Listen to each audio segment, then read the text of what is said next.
Welcome, you are in the lab room. I'm your host, Lou. Thank you for joining me. Week number 15, National Football League. Here to break down the 4-9 Bowl. Two 4-9 football teams squaring off in a huge matchup for both teams. I mean, you're just trying to win. You're trying to get as better. You're trying to win, okay? You're 4-9. You just want to win. I don't really know what else to say here. Buffalo at Jacksonville Jaguars. They're on a 3-game winning streak. Haven't seen the likes of a 4-game winning streak since the days of, dare I say, David Garrard. I mean, it's been a long time in Jacksonville since they've been able to win 4 games in a row, playing some confident football. I felt like here was an opportunity against the Bills at home, a Bills team that struggles on the road, to get a 4th consecutive win, 5 out of your last 6. I mean, if you're Jacksonville, you've got to be elated with what you've been able to do over the last month of football. So here's an opportunity, a golden opportunity, to get to 5 wins on the season. For the Jacksonville Jaguars, if you're the Bills, you got to be thinking, I can steal this one on the road. I can get to 5-9 on the season and possibly get to 6-10 next week. So I just got to find a way to go into Jacksonville and get it done. Let's see who would prevail in this game. I had my money on the Jacksonville Jaguars rolling into this game. So 4-9 Bills, 4-9 Jags. And Aaron Williams' interception thwarts an early Jags drive, leads to a 42-yard Carpenter field goal. It's 3-0. And I thought the Jags came out with a very good game plan. They came out, and they had a beautiful play, a fake pitch, fake screen, and Mercedes Lewis was wide open. If he could make someone miss, he might have been able to score, but there's no wiggle in Mercedes Lewis. And so he was tackled on the play, and on the very next play, it was picked off by Aaron Williams. So they were moving the football on that initial drive with the Jags. But you know what? Aaron Williams is a very impressive guy. Someone that the Bills moved from corner. They drafted him out of Texas to be a corner. He's a big guy. Maybe not as fast as you would like your corner to be, so they moved him to safety. And I think he's overqualified for the safety position. And so, hence, he can cover, he can run up, he can tackle. I like Aaron Williams a lot and what he brings to the table.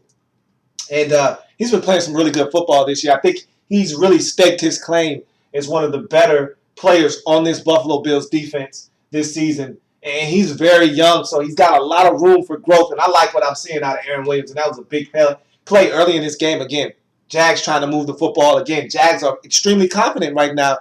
That's one of the ways you can chip away at that confidence, picking the football off early in the game, turning it into points. Terrible throw by E.J. Manuel on a screen, which is picked off by Geno Hayes. A drop on 3rd down, however, by the Jacksonville Jaguars, Kerry Taylor, leads to a field goal. It's 3-all. So E.J. Manuel, right here, rookie mistake. Okay, I'll cut him some slack, but rookie or not, you're not supposed to make a play like this. This is a bad throw, okay? The Jags are there. They've sniffed out screen. You know that they see screen is coming. Chuck it out of bounds. Chuck it at his feet. Do what you like. Just don't do this, which is try to loft it over the defender's head. And in doing so, you loft it over your running back's head as well, right into the waiting arms of Geno Hayes, who picks it off, runs about 25 yards, and puts the Jacksonville Jaguars in scoring position. Bad decision, bad throw, bad everything. That was just terrible on the part of E.J. Manuel. You can't do that. You cannot do that. Again, I'll chalk it up to a rookie mistake. But again, rookie, veteran, journeyman quarterback, I don't care who you are, you can't make that kind of decision nor throw on that particular play. If they sniff screen out and they're there, throw it into the ground. Throw it 15 yards out of bounds if you like. Whatever you got to do to make sure that you get to call another play, you do that. But you don't chuck it up in the air for grabs and have it picked off. Can't do that. So it's 3-all after the Jags fail to get in the end zone. You know the motto. You know the motto. Field goals don't win games. Touchdowns do. So it's 3-all. 54-yard field goal attempt is no good, but leads to great field position and an Ace Sanders 14-yard touchdown grab for Jacksonville. Ace Sanders' first touchdown of the season. And I like Ace. You know, when deuces aren't wild, guess what? Aces are the next best thing. And Ace Sanders came up huge on that play They dumped it out there in the flats, made a couple of guys miss, darted in and out of some blocks, got into the end zone. Jacksonville takes a 10-3 lead. I like A. Sanders a lot. And I talked about this during the draft when Jacksonville was able to snag him and Denard Robinson. I said, I see where the Jags are going. They're looking to get faster on offense. They're looking to inject this team with athleticism. We'll talk about Denard Robinson here a little bit later, but A. Sanders has been big for this football team. And again, I talk about the Jaguars building something. He's one of those pieces that you can build with, that you can win with. You know, Mike Brown, I like him. Of course, you know how I feel about Cecil Shorts III. So you've got pieces. Again, if Justin Blackmon could only get his head screwed on straight, you could have something out there in terms of weapons. Mercedes Lewis, a really big target for you as well. You've got abundance of weapons if you can get guys to stay healthy. No Cecil Shorts III in this game. And so if you can get guys to stay healthy, no Maurice Jones-Drew in this game either. You can have some things go your way offensively because you're talented enough. You know, it's just about putting all these pieces together and getting the right signal caller under center. So, great Bills drive, aided by a bogus pass interference penalty on Allen Ball, leads to a Robert Woods touchdown snag. It's 10-all. I didn't really like this call of pass interference on Allen Ball. I thought that was definitely supposed to be a no call. I mean, there was limited to minimal contact at best, and not enough for you to draw the hanky out. And I thought the Bills really benefited from that penalty there. And they took advantage of it. If the officials are going to give you a gift, hey, take it, run with it. That's what the Bills did. Turned it into a touchdown. It's 10-all in this football game. Bills go 72 yards in 3.5 minutes, the majority of it coming on the ground, including a 7-yard E.J. Manuel quarterback draw for a touchdown to seal that drive. And it's 17-10 Buffalo. And they really gave them a dose of the ground game on this particular possession. They got some Spiller, they got some Jackson, and they got some E.J. Manuel to cap it off. And they even sprinkle in a little bit of Frank Summers as well. So they were really pounding them on the ground on that particular drive. And they got them all the way down the field. And E.J. Manuel did it himself as he takes it in on the quarterback draw, did a little bit of dancing. Hey, he was dancing a little bit on him. And when you're winning, you can do that. And the Bills were up 17-10 at this point in the game. Nickel Roby strips Mike Brown right before halftime, and that leads to a Dan Carpenter field goal. Bills take a 10-point lead at 20-10 going into the half. So if you're Jacksonville, you're already down Maurice Jones-Drew. No CS3. You can't afford to turn the football over. You can't afford mistakes. Henne has already thrown an interception in this game. Now Mike Brown puts it on the ground, and that turns into a field goal. We're talking about 6 points being given away to the opposition again. You're at home, and you're only playing the 4-9 Bills. I get that. But you're 4-9 yourself. You're in no position to turn the football over and expect to win. If you're Jacksonville, got to cut out the mistakes. You're already down 2 of your better players offensively. So you're already at a disadvantage as it is. No need to help the Bills out by turning the football over. And I like Nickel Roby. Again, I like this Bills defense. You know how I am about this Bills defense, especially when they're at home. They're a dangerous group with Roby emerging. Talked about Aaron Williams already, Stephon Gilmore. We know about Kiko Alonso. Kiko Alonso is everywhere. You know about Kiko Alonso. Marcel Darius having a really good season this year. And you look at Kyle Williams, he's having a huge year. He's got, 9.5 sacks on the season. So and they're getting production out of a lot of guys. Super Mario. Jerry Hughes has really opened my eyes this season. So the Bills have a lot of players on the defensive side of the football. Nigel Bradham. So there's a lot of stuff to like on that Bills defense. Nickel Roby being one of them gets the turnover, and they turn that into points right before the half. Bills go to the halftime break with a 10-point lead at 20-10.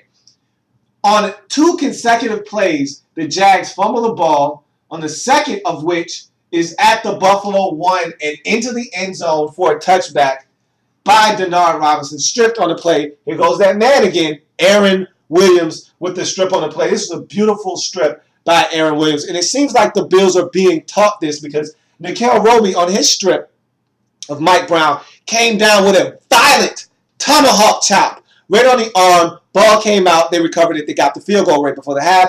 Same thing here. Denard Robinson gets a seam, and you saw the explosiveness. This is why this guy can help you offensively. He's a young guy. He's not used to being a running back. There are a lot of things he's got to clean up. And if Maurice Jones-Drew is in the lineup, he doesn't get this carry. But Maurice Jones-Drew is not. He's having to spell Jordan Todman, who had a huge game in this football game. And he got a seam, and he hit it, and he hit it fast, and he showed you the quickness, he showed you the athleticism, the burst of speed, everything that you knew he was, and then some. He showed you on his play. The only thing he didn't show you was the ability to clutch that football high and tight and make sure that you got those 4 points of pressure applied, and he didn't do that. He didn't secure the football. He got near the goal line. He got sloppy and reckless, and Aaron Williams came off the pace with a violent tomahawk chop, and the ball came out into the end zone. Bills recovered, touchback. These are the type of plays that you look back on in a game that you ultimately lose by 7. That's one of those plays you look back on and say, hey, we got to have that. We got to have it. There's no way we can afford to fumble that football at the 1 going in for a touchdown and expect to win.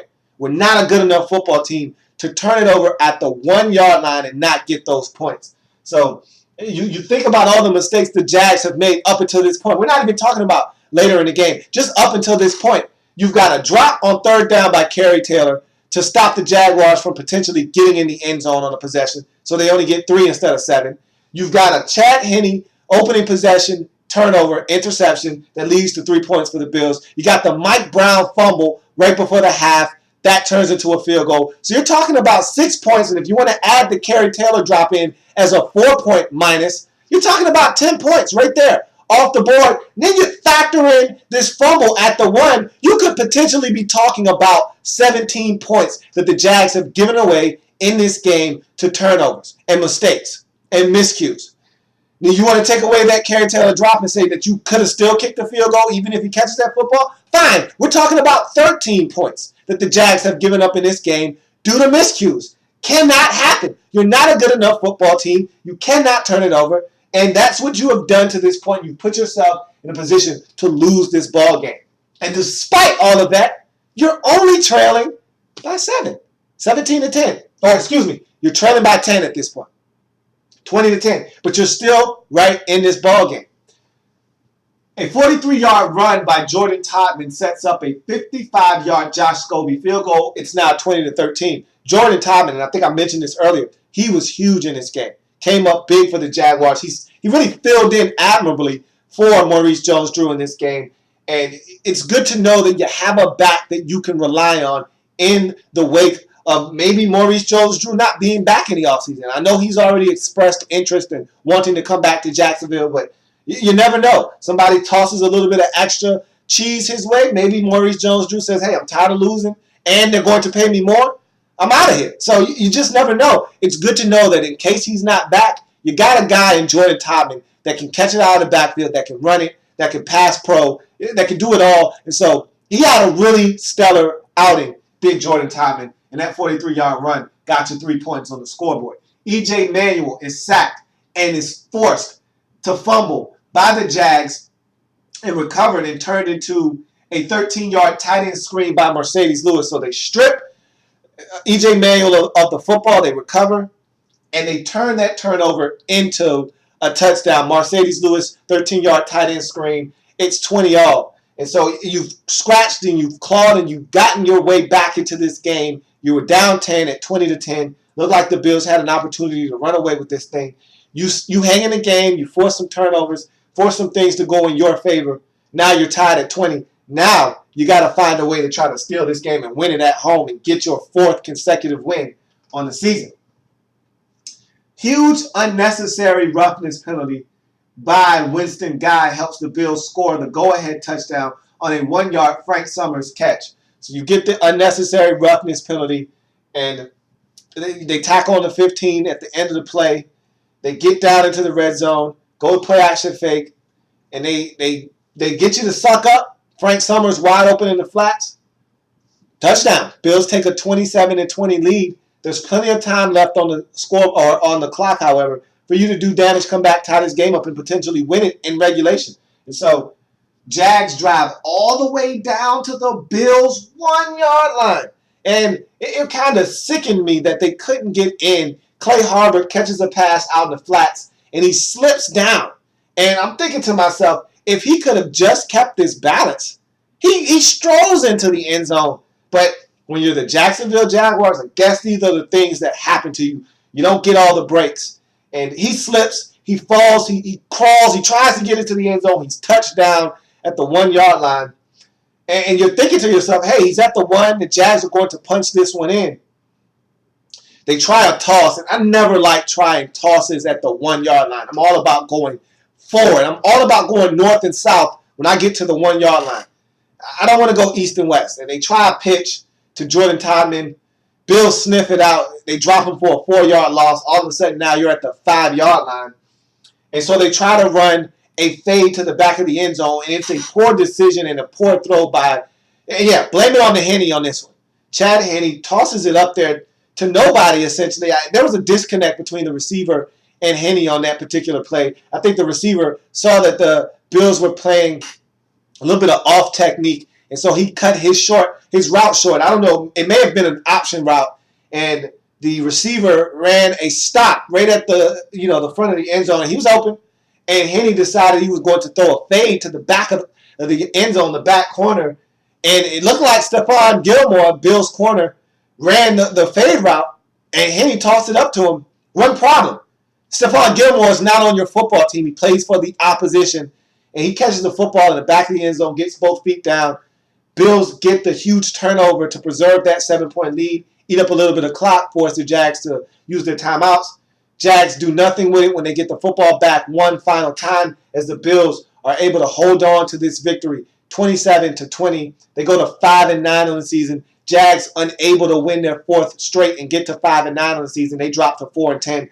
Tough loss at home. I was expecting better from Jacksonville, but when you make the mistakes that you made in this game, and I chronicled all the mistakes at the beginning of the game, then you get Henne with that monumental mistake at the 5, tossing it up for grabs into the end zone. You can't win like that. You just simply can't win like that in the National Football League, making those kind of mistakes. And you made too many mistakes when it came to scoring points. You got the 1 yard fumble into the end zone at the 1 by Denard Robinson. You got Henne tossing the interception into the end zone for a touchback. You've got Taylor dropping the football at about the 6 yard line on 3rd down that would have yielded you a 1st down and gave you an opportunity to get the ball into the end zone.